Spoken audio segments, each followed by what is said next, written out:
शं वरुणः शन्नो भवत्वर्यमा शन्न इन्द्रो बृहस्पतिः शन्नो विष्णुरुक्रमः ॐ शान्ति शान्ति शान्तिः।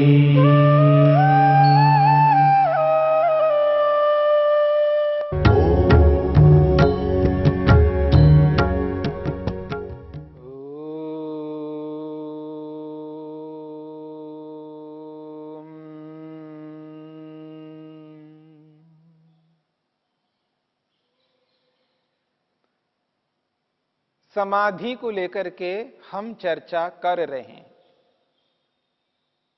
दो प्रकार की समाधि है, एक संप्रज्ञात नामक समाधि और दूसरी असंप्रज्ञात नामक समाधि। इन दोनों प्रकार की समाधियों में पहली जो समाधि संप्रज्ञात समाधि है, इसको लेकर के महर्षि पतंजलि ने 17वें सूत्र में स्पष्ट किया है। संप्रज्ञात समाधि के 4 भेद होते हैं। वितर्क नामक समाधि पहला भेद, विचार नामक समाधि दूसरा भेद, आनंद नामक समाधि तीसरा भेद और अस्मिता नामक समाधि चौथा भेद। इन 4 भेदों से संप्रज्ञात समाधि प्राप्त होती है। इनमें से जो पहला भेद है वितर्क नामक समाधि, वितर्क इसलिए कहा जाता है क्योंकि ये स्थूल पदार्थों का साक्षात्कार कराने वाला है। वितर्क का अर्थ स्थूल आभोगा से स्पष्ट करते हैं महर्षि वेदव्यास। तो चित्तस्य आलंबने, मन के आलंबन में यानी मन के सहारे में होने वाला ये जो योग है वितर्क नामक योग यानी वितर्क नामक समाधि, वो स्थूल आभोग स्थूल पदार्थ है। और स्थूल पदार्थ जो है निर्माण की प्रक्रिया में, सृष्टि की निर्माण की प्रक्रिया में पंचमहाभूतों को कहा जाता है। पंचमहाभूत स्थूल पदार्थ के नाम से कहे जाते हैं। स्थूल इस रूप में कहा है क्योंकि ये अंतिम पदार्थ है। पदार्थ की उत्पत्ति में यानी कार्यकारण की स्थिति में जो अंतिम पदार्थ है वो स्थूल पदार्थ, वो पृथ्वी जल अग्नि वायु आकाश है। और इन स्थूल पदार्थों के जो कारण हैं वो तन मात्राएं कहलाती हैं। यानी पंचमहाभूतों का जो कारण है वो 5 तन्मात्राएं हैं, 5 प्रकार की तन्मात्राएं। गंध तन्मात्रा से पृथ्वी नामक स्थूल भूत उत्पन्न होता है। जैसे गंध तन्मात्रा है, उस गंध तन्मात्रा से पृथ्वी नामक स्थूल पदार्थ उत्पन्न होता है, ऐसे ही स्थूल पदार्थ जो पृथ्वी नामक तत्व है, केवल पृथ्वी से नवीन नूतन पदार्थ उत्पन्न नहीं होता है। एक बार मैं आपके सामने सृष्टि की जो निर्माण की प्रक्रिया है वो आपके सामने रखता हूं। प्रारंभ में अथ योगानुशासनम में आपके सामने कुछ बातें स्पष्ट की गई थी। इस पूरे ब्रह्मांड का जो मूल कारण है, जिसको सत्व रज और तम कहा जाता है, सत्वगुण रजोगुण और तमोगुण के नाम से भी कहा जाता है। तो सत्व रज तम इन तीनों पदार्थों के माध्यम से एक पहला पदार्थ बनता है जिसे महतत्व कहा है। सत्व रज तम इन तीनों के सम्मिश्रण से सृष्टि की उत्पत्ति की प्रक्रिया में सबसे पहले जो पदार्थ बनता है उसका नाम है महतत्व। और महतत्व को बुद्धि शब्द से भी कहा है क्योंकि ये निर्णय कराने का साधन है। महतत्व हमारे शरीर में विद्यमान है जिसके माध्यम से हम एक महत्वपूर्ण कार्य करते हैं जिसको हम कहते हैं निर्णय करना। उचित और अनुचित, न्याय अन्याय, धर्म अधर्म, पाप पुण्य, जाना नहीं जाना, करना नहीं करना, जो दो बातें सामने आ जाती हैं उन दोनों में से एक का हम चयन करते हैं, निर्णय करते हैं। तो ये जो निर्णय कराने का जो साधन है, डिसाइड कराने का जो साधन है, उसको महतत्व शब्द से कहा है। हमारे शरीर के अंदर बहुत सारे सूक्ष्म यंत्र हैं। जैसे नेत्रेंद्र के माध्यम से हम देखते हैं, ये तो गोलक है, आंखें तो गोलक है, इन गोलकों में रहने वाली एक इंद्रिय है जिसके माध्यम से हम देखने का काम, रूप का प्रत्यक्ष करते हैं। ऐसे ही हमारे शरीर में अलग अलग यंत्र हैं। किसी से मनन करते हैं जिसको हम मन कहते हैं, किसी से देखते हैं जिसको नेत्रेंद्रिय कहते हैं। ठीक इसी प्रकार से एक यंत्र है जिसका नाम है महतत्व, जिससे निर्णय करते हैं। वो जो निर्णय करने का यंत्र है, वो यंत्र इस संसार में सबसे पहले बना है। सत्व रज तम से महतत्व नामक तत्व पदार्थ उत्पन्न होता है और उस महतत्व से अहंकार बनता है। अहंकार का अर्थ यहां पर अभिमान नहीं है। अहंकार एक तत्व है, एक यंत्र है जिसके माध्यम से आत्मा स्वयं की अनुभूति करता है। मैं हूं, अहम अस्मि, मैं हूं, ये जो अनुभूति होती है जिसके माध्यम से होती है उसको अहंकार कहते हैं। तो बुद्धि से अहंकार उत्पन्न होता है और अहंकार से मन उत्पन्न होता है जिसे हम मनन करते हैं, विचार करते हैं। और उसी अहंकार से 5 ज्ञानेंद्रियां उत्पन्न होती है जिनके माध्यम से हम जानकारी प्राप्त करते हैं, ज्ञानार्जन करते हैं। उसी अहंकार से 5 कर्मेंद्रियां उत्पन्न होती हैं जिनके माध्यम से हम कर्म करते हैं। और उसी अहंकार से 5 तन्मात्राएं उत्पन्न होती हैं। और वो जो 5 तन्मात्राएं हैं, वो 5 तन्मात्राएं हैं 5 स्थूल भूतों के कारण है। उनका जो नाम है गंध तन्मात्रा, रस तन्मात्रा, रूप तन्मात्रा, स्पर्श तन्मात्रा और शब्द तन्मात्रा। इन 5 तन्मात्राओं से 5 स्थूल भूत उत्पन्न होते हैं। तो गंध तन्मात्रा से पृथ्वी नामक स्थूल भूत उत्पन्न होता है। रस नामक तन्मात्रा से जल उत्पन्न होता है। रूप नामक तन्मात्रा से अग्नि उत्पन्न होती है और स्पर्श नामक तन्मात्रा से वायु उत्पन्न होती है और शब्द नामक तन्मात्रा से आकाश उत्पन्न होता है। तो ये जो 5 स्थूल भूत हैं, ये तन्मात्राओं के कार्य हैं। अब ये जो 5 स्थूल भूत हैं, इन 5 स्थूल भूतों के कोई नए कार्य नहीं है। यानी पृथ्वी तत्व से, एक पृथ्वी तत्व से कोई नया पदार्थ उत्पन्न नहीं होता है। ऐसे ही जल तत्व से नया पदार्थ उत्पन्न नहीं होता है। अग्नि तत्व से नया पदार्थ उत्पन्न नहीं होता है। जो वायु नामक तत्व है उससे नया पदार्थ उत्पन्न नहीं होता है। आकाश नामक तत्व से नया पदार्थ उत्पन्न नहीं होता है। इन पांचों को मिलाकर के, पृथ्वी, जल, अग्नि, वायु, आकाश, इन 5 तत्वों को मिलाकर के बाकी सभी पदार्थ जो दिखने वाले ये उत्पन्न होते हैं। और ये जो दिखने वाली पृथ्वी है, जो आज हमको दिखाई दे रही है, पृथ्वी, धरती, इस धरती को धरती इसलिए कहते हैं क्योंकि उससे मिलता जुलता है। उसके तत्व इस धरती में, पृथ्वी में सर्वाधिक दिखाई देते हैं। जो पंचमहाभूतों में पृथ्वी तत्व है, उस पृथ्वी तत्व से सर्वाधिक मिलने वाली जो वस्तु है वो धरती है। इसलिए इसको भी धरती कह दिया जाता है, पर पंचमा भूतों वाली पृथ्वी तत्व ये धरती नहीं है। इस बात को समझना चाहिए। ऐसे ही जो जल है, जिस तत्व को जल कहा जाता है पंचमा भूतों में, वही जल, ये जो दिखने वाला जल नहीं है।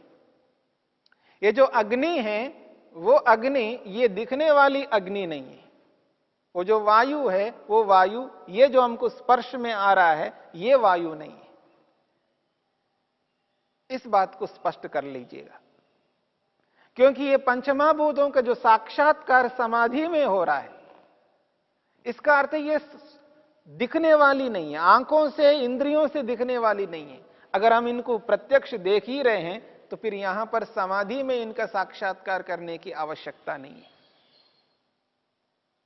तो इस दृष्टिकोण से उनका नाम स्थूल अवश्य रखा है, परंतु अंतिम पदार्थ होने के नाते उनको स्थूल शब्द दिया है। तो ये जो स्थूल पदार्थ पंचमा भूत है, इन पंचमा भूतों में जो पृथ्वी नामक तत्व है, वो पृथ्वी नामक तत्व, वो जल नामक तत्व, वो अग्नि नामक तत्व, वो वायु नामक तत्व, वो आकाश नामक तत्व, ये तत्व, इन पांचों को मिलाने पर ये सारे के सारे दिखने वाले पदार्थ जो दृष्टिगोचर में आ रहे हैं, ये उत्पन्न होते हैं।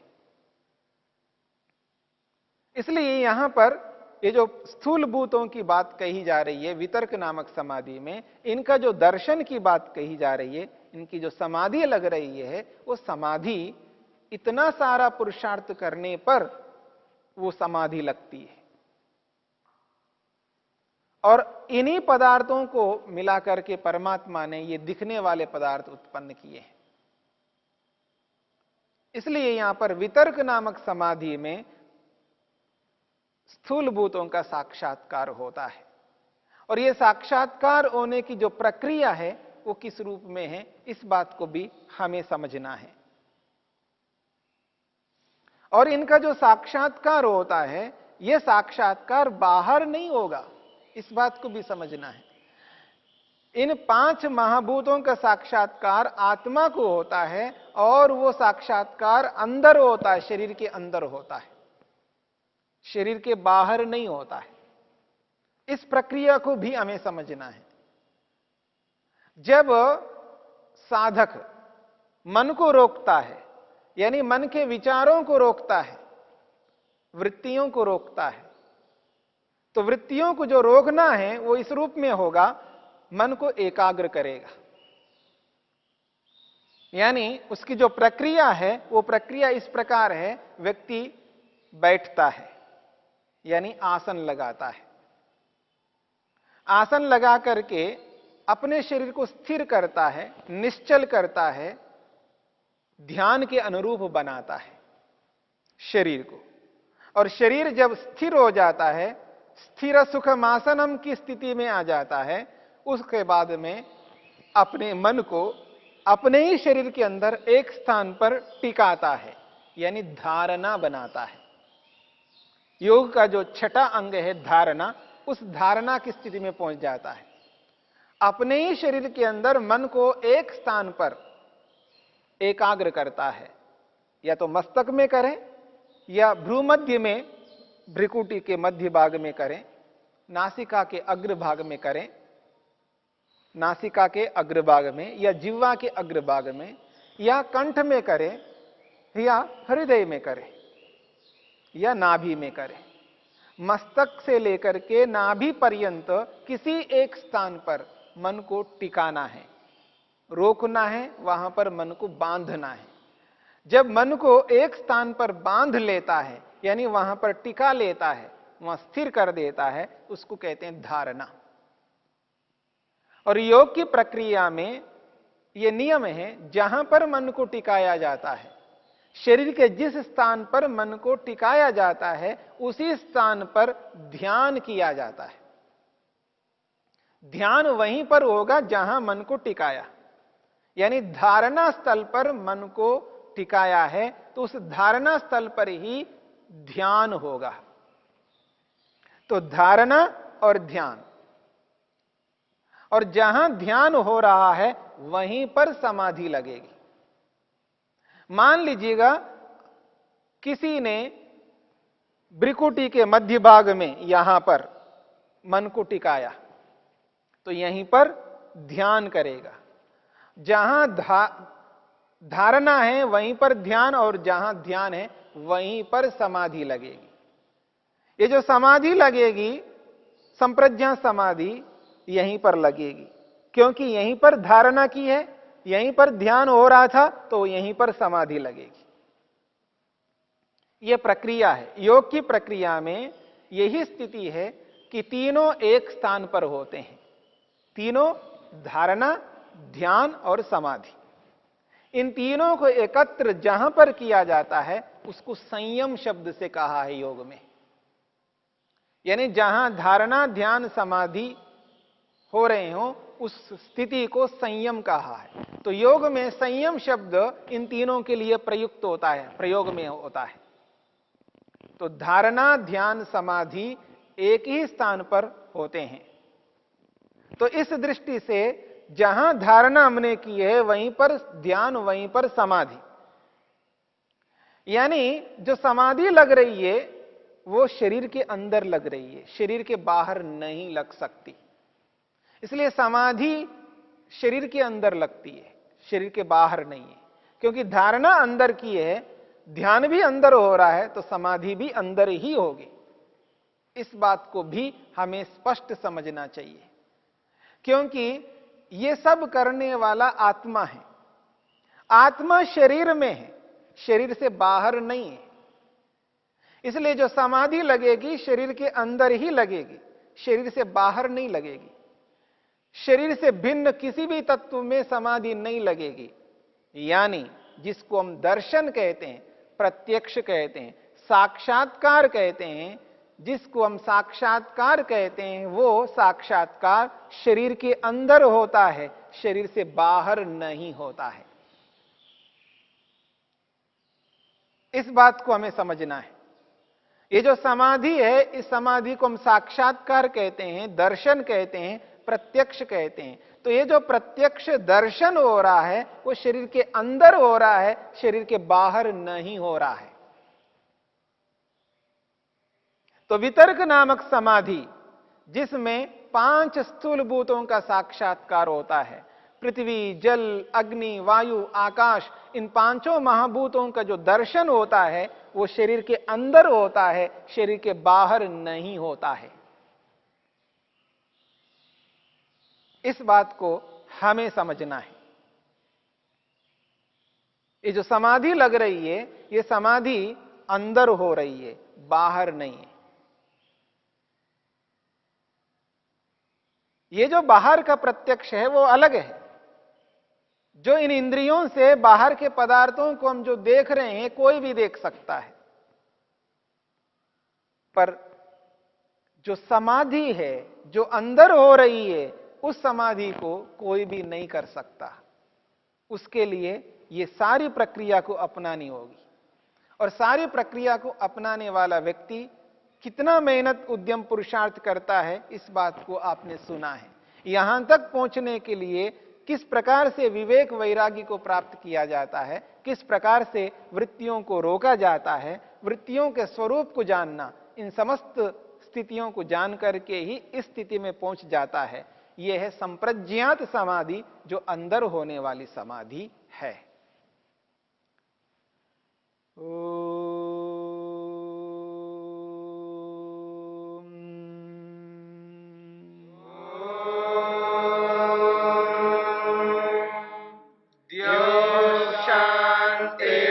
शांतिरंतरिक्षं शांतिर्पृथिवी शांतिरापः शांतिरोषधयः